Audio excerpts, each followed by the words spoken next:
Hi, this is Regeline Sabat, also known as Gigi. You're listening to Walk With Me podcast. My guest today is Laura Cobb. Laura Cobb is a nationally certified licensed professional counselor and empowerment coach. Welcome to the show, Laura. Hi, so glad to be here. Thank you for having me. Likewise, it's an honor to have you here today. Now, why don't you start off by telling us more about you and where you are from? I'm from Chicago. Yes, Chi-Town. I've lived here for most of my life, except for 8 years when I lived in Germany and about 6 years when I lived in Indiana, pursuing my doctorate at West Lafayette, Indiana.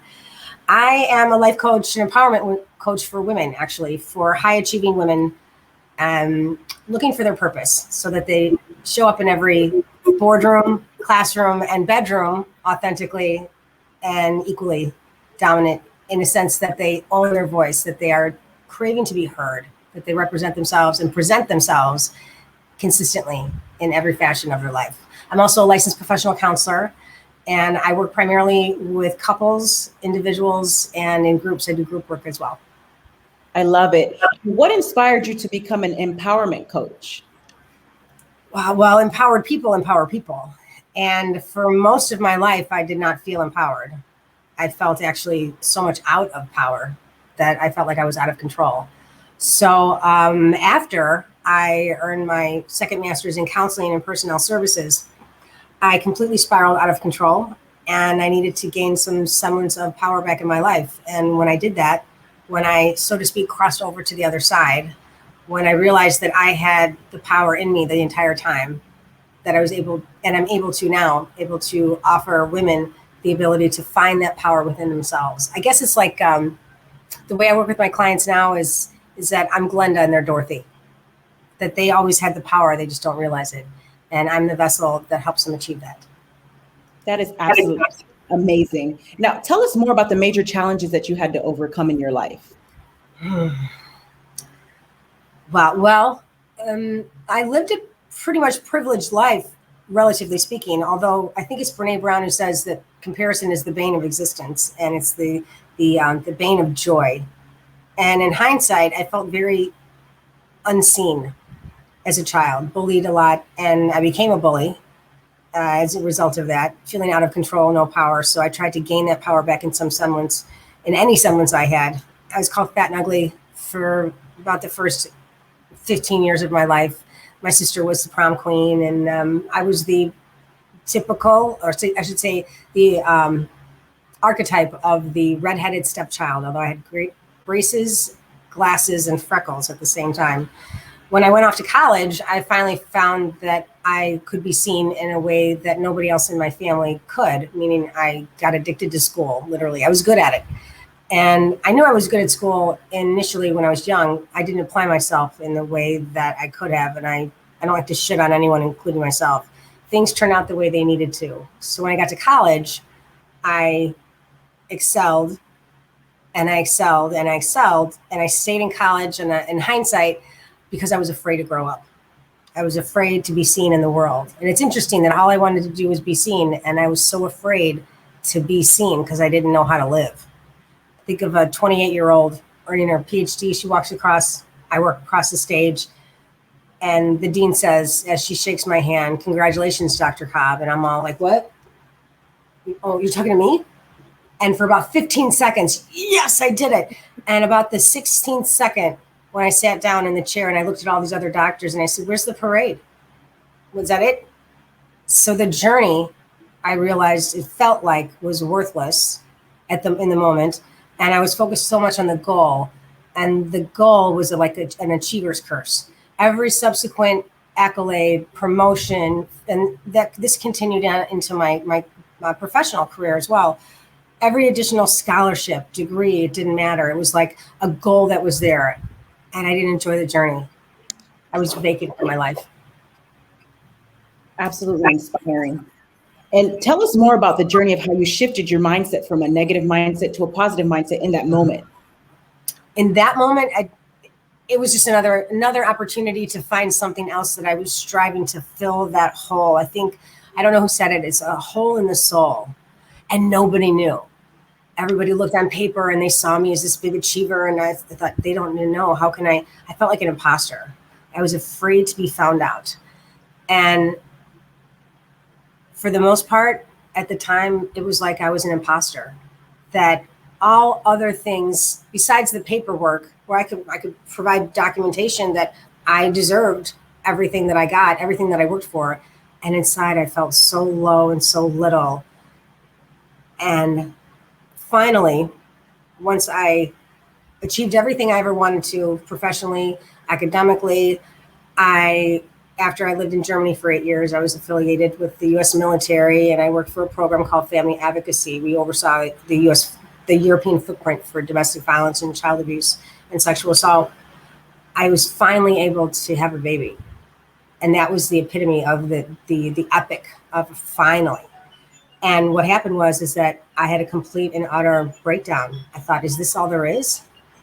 And so that moment after I ended up divorced, lost custody of my son, and homeless, is this all there is? And my mind shifted when I was finally able to ask for help. I'm so good at offering help to others because I'm a pleaser. What can I do to help? What can I do to serve? Because service is my purpose. My purpose is to serve. Because when I do well for others, it fills me up pretty much to the extent where I keep giving and giving and giving, and my cup is empty and I have nothing else to give, or I become irritated when others don't reciprocate. And they don't even know that they're part of the equation. They don't even know they're in the game. And that's not helpful. And I remember hearing Brene Brown on Oprah when she said something to the effect of the audacity and the arrogance of someone who loves to help and volunteer and serve, yet they do not ask for help. Meaning that the joy that I received and that I was able to cultivate by being of service, I was depriving others like a thief. I was stealing others of the same joy that I derived from serving in that position. And moreover, and this is what really got me, and I had to do some serious soul searching about this. What does it say about me as a person who loves to serve and I don't ask for help? Meaning unconsciously, do I hold an individual who asks for help in some form of contempt? Because if I don't ask for help and I feel terrible about me for asking, that I'm weak, what does that say about what I really feel underneath about them asking for help? And that hurt me so bad. That shook me, acknowledging that no one else was doing anything to me, sabotaging myself in a way that finally I was tired of sleeping on the Chicago streets with the rats.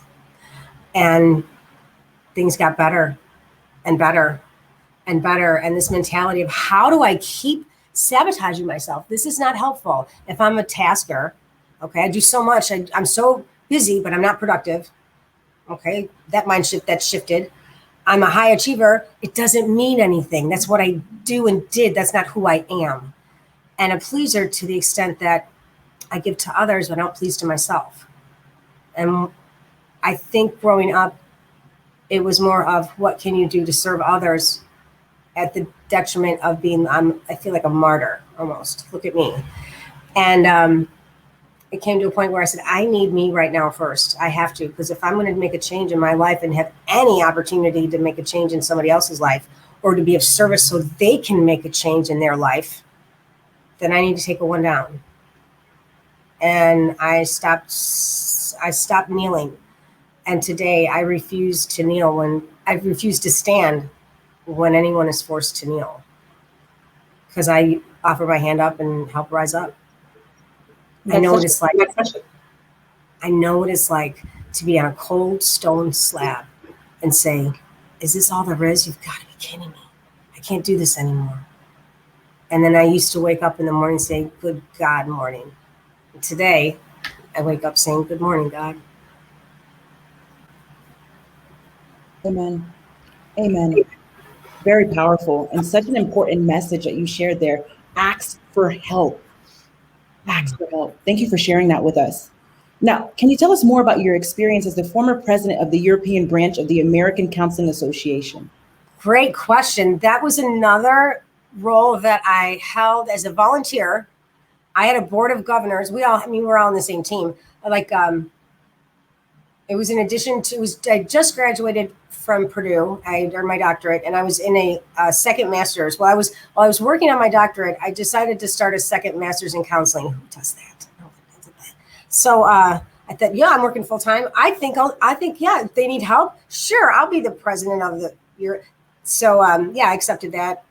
Every single year that I was either the president elect or the president or the past president, I got the flu at the conference because I was working full time, and my then husband, when he was deployed to Iraq while I was living in Germany, and I didn't fit in with the spouses. He was a little older than me, and my cohort, they were officers' wives, and so they had children, and I didn't, and very different in terms of how I fit in. So I needed something to fill my time because there's no way I could be. I wasn't a human being. I was a human doing. And that was my sense of self-worth, is that if I'm doing and I'm productive, because I was productive at that time. At the same time, I was literally imploding. Nobody knew behind the scenes. I was struggling and suffering with an eating disorder that was killing me. And every form that you could imagine with an eating disorder. It wasn't just anorexia or bulimia. It was every form that you could possibly think of. And I was holding myself in contempt. And if there was a moment of silence, I couldn't deal with that. I remember one time I was taking a course in the counseling program. It was an online course. It was on Zen Buddhism. And I thought, I'm going to go out and meditate. That's right. I'm going to go out to the field. I'm going to go out on the hill and I'm going to meditate.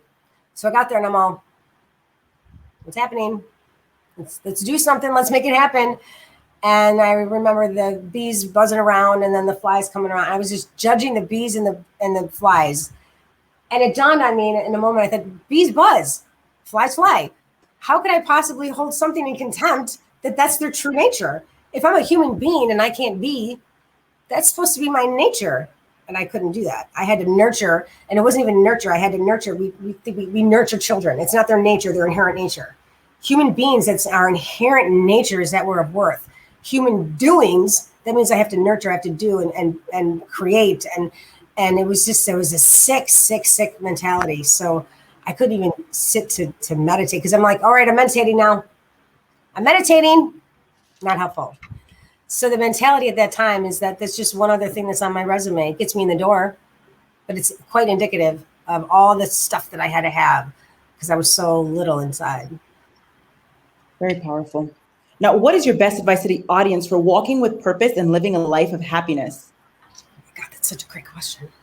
Well, I don't like the advice word because it's an A word, and I really try not to shit on people. At the same time, as a previous marathon runner, in addition to my professional career, in addition to holding all these volunteer roles, because you can see the running, it was for the goal at the time. And then I'd achieve the goal, and is that all there is? It's like that achiever's curse. It's a fleeting moment of yes, and then okay, and I missed the entire process. I missed the journey. A marathon, life is like a marathon. It's not a sprint. And I was really good at the sprinting in my academic and my professional career. And at the same time, I just wanted to get it done. And then I realized that I just missed out on the whole joy of the journey and the process. That's where the sauce is at. And I understand the mentality, at least with the American culture for the most part, is that, the capitalistic, the achieve, get, do, not just be. And then to take a step back and say, wow, I'm really enjoying this conversation right now. I was not willing. I allowed myself to isolate and still be seen and not take the time to engage in conversation. I didn't have time for that. To foster new relationships, to nurture existing relationships. And it was a sad, lonely world and nobody knew. And at the same time, it fed my false ego to say I'm enough because I wasn't. So my advice is to enjoy the ride, because when that 15th second is up and that 16th second comes, are you a thief? Are you a provider? Are you a lighthouse for someone who's struggling in the storm and they don't know where to go? And so be that beacon of light and use your struggle, use your journey, that your light shines in you now because of everything that you've been through, everything that you've gone through allows you to be that light for one to come to you. That's the thing about it. I don't want to be the star. I want to be on the team with others who are shining, because then I can shine in their rays. Don't need to be number one. I want to be a part of the team, because when there's more hands, more fingers, and more support, then there's an opportunity for everyone to rise up. I love it. I love it. Thank you, Laura. Now, where can the audience find you? I am on LinkedIn for sure. You can just go look in LinkedIn in the search engine, just Dr. Laura Cobb. That's Dr. Laura Cobb. My website is under construction, and I'm so excited about all the programs and the free gifts I get to offer everybody. So when you get a chance, talk to me on LinkedIn, and I will send you there as soon as possible. And if you want the free offers soon up, if you want to show up more in your life and find out what your purpose is, now is the time to find out what your purpose is. Why wait? Why wait any second longer? Don't miss out on your life, and don't wait for that 16th second. Enjoy the first and the second and the third all through the duration, because it's a bumpy ride, but it's so fun. Ladies and gentlemen, make sure to check out Laura on LinkedIn. That's Dr. Laura Cobb. And Laura, thank you again for being a guest on Walk With Me podcast. You have a great day.